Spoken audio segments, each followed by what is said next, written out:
Hi, I'm going to share with you one of my favorite books and one of my favorite chapters from one of my favorite books, which is Alice in Wonderland. And the chapter is Advice from a Caterpillar. The caterpillar and Alice looked at each other for some time in silence. At last, the caterpillar took the hookah out of its mouth and addressed her in a languid, sleepy voice. "Who are you?" said the caterpillar. This was not an encouraging opening for conversation. Alice replied rather shyly, I hardly know, sir. Just at present, at least I know who I was when I got up this morning. But I think I must have been changed several times since then." "What do you mean by that?" said the caterpillar sternly. "Explain yourself." "I can't explain myself, I'm afraid, sir," said Alice, "because I'm not myself, you see." "I don't see," said the caterpillar. "I'm afraid I can't put it more clearly," Alice replied very politely, "for I can't understand it myself to begin with, and being so many different sizes in a day is very confusing." "It isn't," said the caterpillar. "Well, perhaps you haven't found it so yet," said Alice. "But when you have to turn into a chrysalis, and you will someday, you know, and then after that into a butterfly, I should think you'll feel it a little queer, won't you?" "Not a bit," said the caterpillar.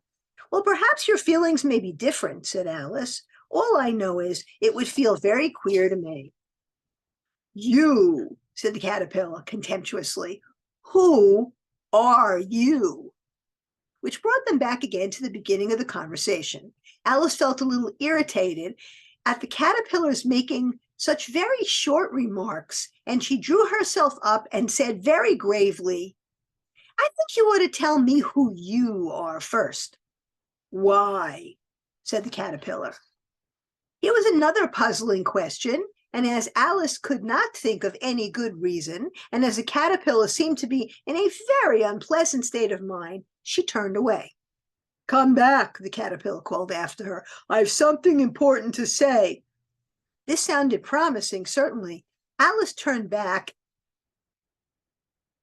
and came back to the caterpillar. "Keep your temper," said the caterpillar. "Is that all?" said Alice, swallowing down her anger as well as she could. "No," said the caterpillar. Alice thought she might as well wait, as she had nothing else to do, and perhaps, after all, it might tell her something worth hearing. For some minutes it puffed away without speaking, but at last it folded its arms, took the hookah out of its mouth again, and said, "So you think you've changed, do you?" "I'm afraid I am, sir," said Alice. "I can't remember things as I used, and I don't keep the same size for 10 minutes together." "Can't remember what things?" said the caterpillar. "Well, I've tried to say, 'How doth the little busy bee?' but it all came out different," Alice replied in a very melancholy voice. "Repeat, 'You are old, Father William,'" said the caterpillar. Alice folded her hands and began. "You are old, Father William," the young man said, "and your hair has become very white, and yet you incessantly stand on your head. Do you think at your age it is right?" "In my youth, Father William," replied to his son, "I feared it might injure the brain, but now that I'm perfectly sure I have none, why, I do it again and again." "You are old," said the youth, "as I mentioned before, and have grown most uncommonly fat. Yet you do a back somersault in at the door. Pray, what is the reason for that?" "In my youth," said the sage, as he shook his gray locks, "I kept all my limbs very supple. By the use of this ointment, 1 shilling a box. Allow me to sell you a couple." "You are old," said the youth, "and your jaws are too weak for anything tougher than suet. Yet you finished the goose with the bones and the beak. Pray, how did you manage to do it?" "In my youth," said his father, "I took to the law and argued each case with my wife, and the muscular strength that it gave to my jaw has lasted the rest of my life." You are old, said the youth. One would hardly suppose that your eye was as steady as ever.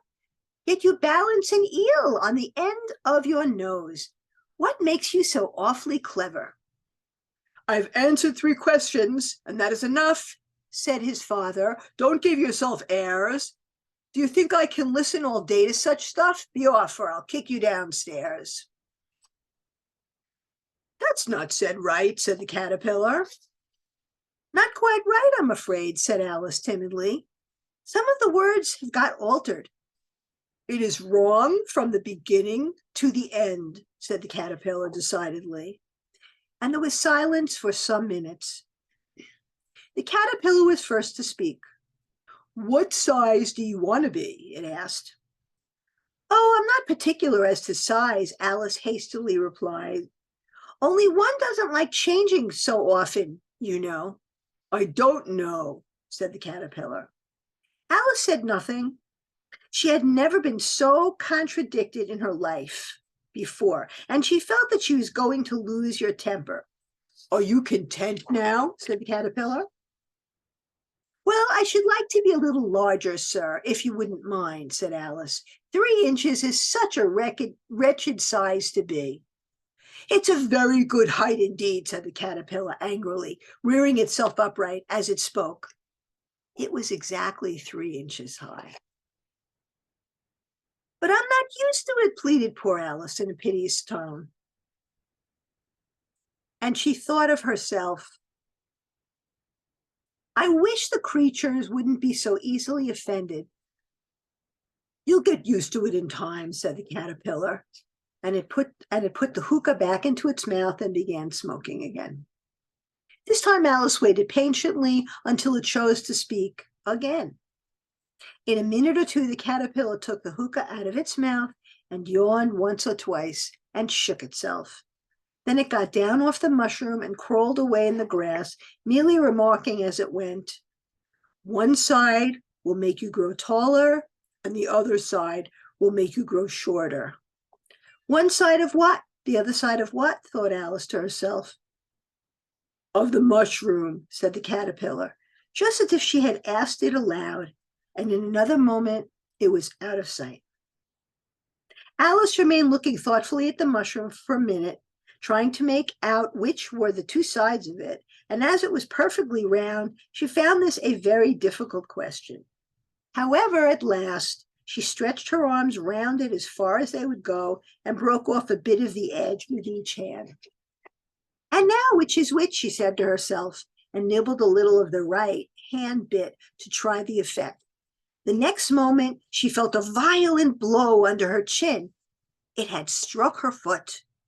She was a good deal frightened by this sudden change, but she felt that there was no time to be lost, as she was shrinking rapidly, so she set to work at once to eat some of the other bit. Her chin was pressed so closely against her foot that there was hardly room to open her mouth, but she did it at last and managed to swallow a morsel of the left-hand bit. Come, my head's free at last, said Alice in a tone of delight, which changed into alarm in another moment when she found that her shoulders were nowhere to be found. All she could see when she looked down was an immense length of neck, which seemed to rise like a stalk out of a sea of green leaves that lay far below her. What can all that green stuff be, said Alice, and where have my shoulders got to? And oh, my poor hands, how is it I can't see you?